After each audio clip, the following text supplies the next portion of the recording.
Meaning of Edward Pusey.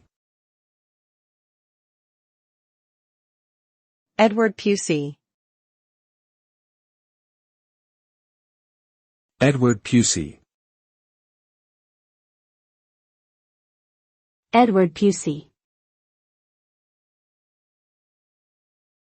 Edward Pusey. Edward Pusey was an English churchman and scholar who lived in the 19th century. He was a leader of the Oxford movement, which sought to revive and reaffirm the doctrines and practices of the Church of England. Pusey was known for his advocacy of ritualism, which emphasized the importance of liturgical ceremony and sacramental worship.